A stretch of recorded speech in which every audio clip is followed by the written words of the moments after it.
It says ex-GOP honcho says Trump should drop a dozen nukes. This is Newt Gingrich.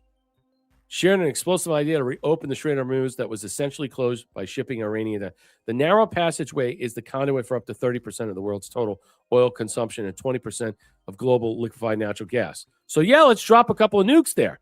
Although he hasn't been seen in public since become Iran's supreme leader, Khomeini, to use the lever of blocking the Strait of Hormuz to keep the enemy highly vulnerable. President Trump has urged allies like France, South Korea, Japan, and UK, as well as China, to send more ships through the strait and police the area. But Gingrich posited the idea would be much better to open the strait with a nuclear attack.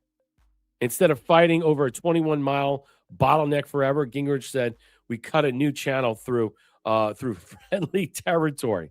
A dozen thermonuclear detonations, and you got a waterway wider than Panama Canal, deeper than the Suez, and safer Iranian attacks.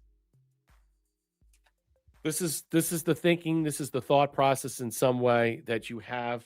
If it didn't get any worse than batshit Lindsey Graham. You got to throw this guy in there. This guy, they call him the brain, and I don't Big Bird, more like, not brain. No, it's ridiculous what he's saying. And what benefit would that have to us? What is the benefit? There is none. As Trump mentioned, we don't get, this is not in our wheelhouse, really. We're just there to break up the whole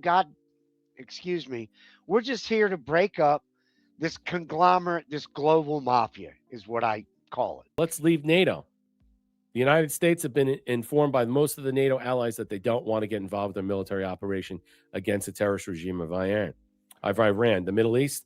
This, despite the fact that almost every country strongly agreed with what we were doing, and that Iran cannot, in any way, shape, or form, be allowed to have nuclear weapons.